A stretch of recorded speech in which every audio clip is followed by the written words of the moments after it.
Yes, you see that chair on the sidewalk. That's the supervisor's chair.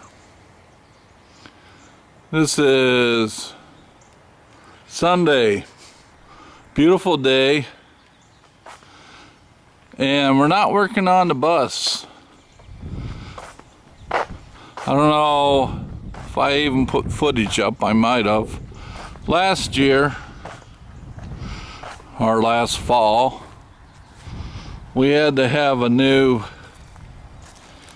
sewer line put in. You can see the clean outs. One clean out, that one goes to the street. That clean out goes back to the house. So we let it settle all winter. A lot of the guys said, well, the dirt came out, it should go back in. Well, we got some ornery dirt. It's not all going back in. Well, our town, in June, they have a town festival and a car show. It's right in front of my yard. I live on Main Street, and you can see there's downtown. And we usually, and we will again, we have our old Victorian house decked out, the porch, we have flags, and it really has what they say, good curb appeal. Well, the city was getting a little nervous. They were wondering, when I was going to address this front yard. They understood everything. They appreciated the snow fence so nobody would, get in here and hurt themselves. And they understood letting it settle over the winter. But they're getting nervous. So they called and was wondering, when we were going to start on this.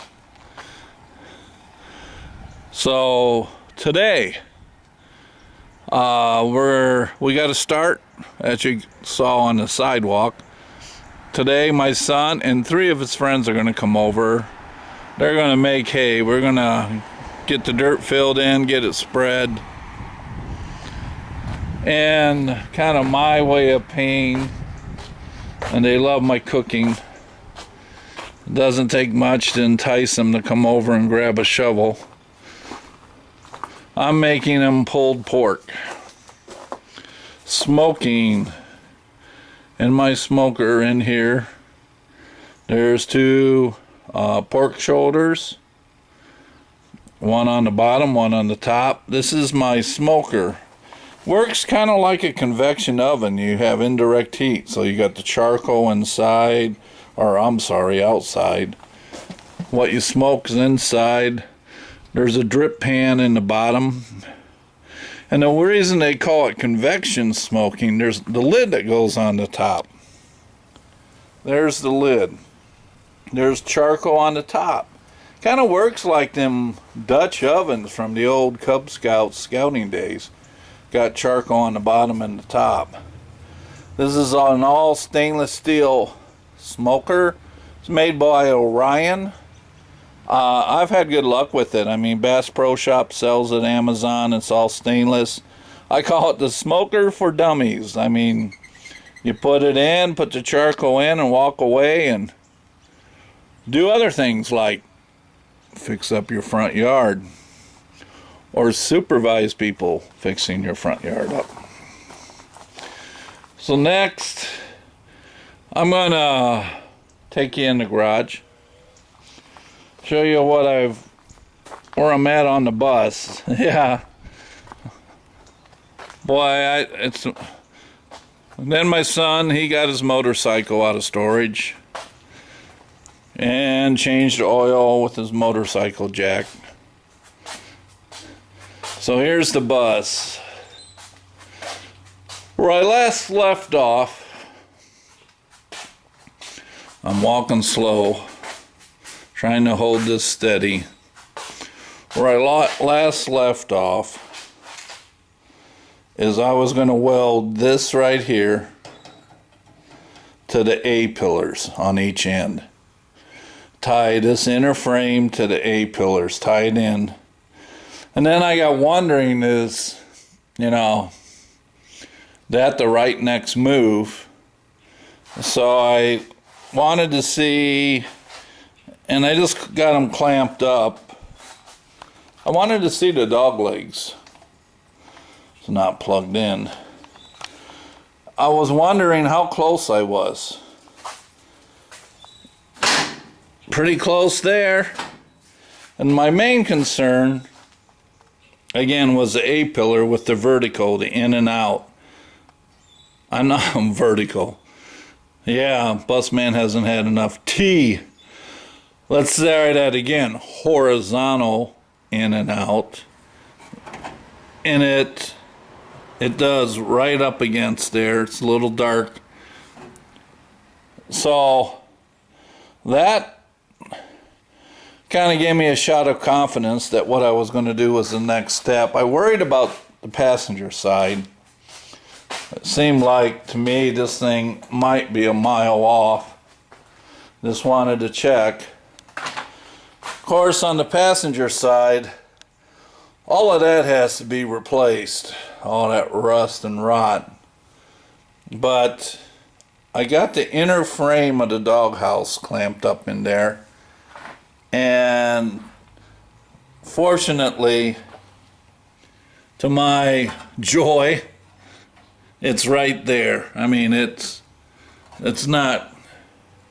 So my concern for in and out, I'm good.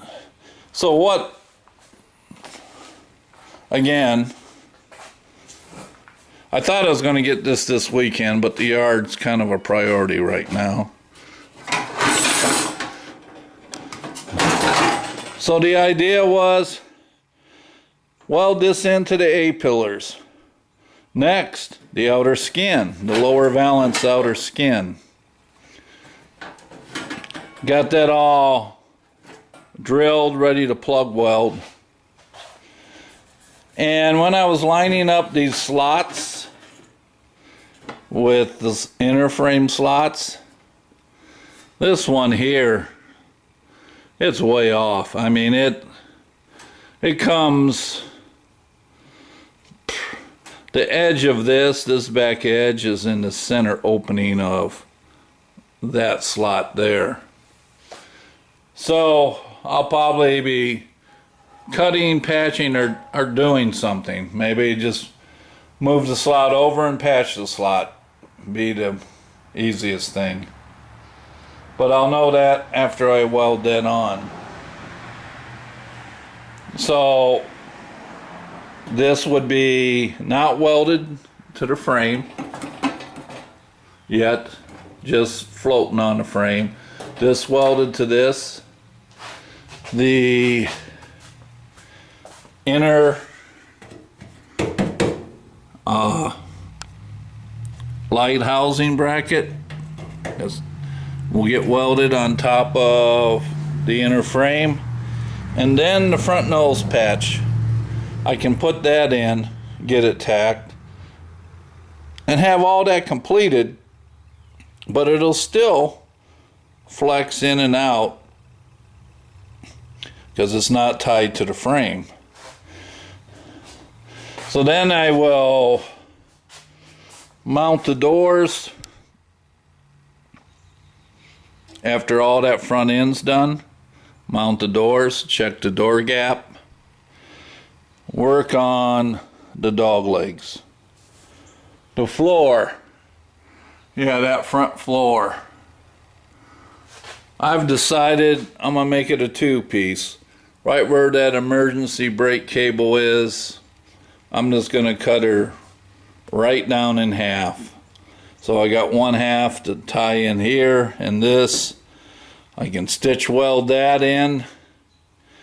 When it's all done and said and over with, other than the required openings for the brakes and everything, I'll have sound deadener on top.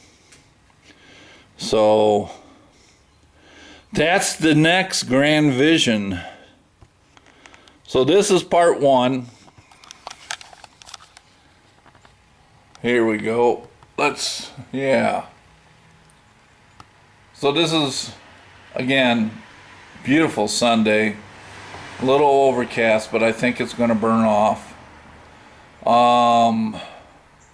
So part 2, I'll show you that pulled pork that's just came off my smoker, and hopefully the front yard ready for grass seed. We're not going to be able to pour the whole sidewalk. We'll probably do 2 pours, and we'll be mixing bags the old-fashioned way. So you guys have a good day. We're about to have a busy day. My son and his friends, they work second shifts jobs, so when they get up in the morning, it's like 2, 3 in the afternoon. So for breakfast, they'll have pulled pork, or maybe I'll make them wait till they shovel some dirt. All right, we'll show you an update later today on part 2, and you guys have a good one. See ya on part 2. Slowly turn.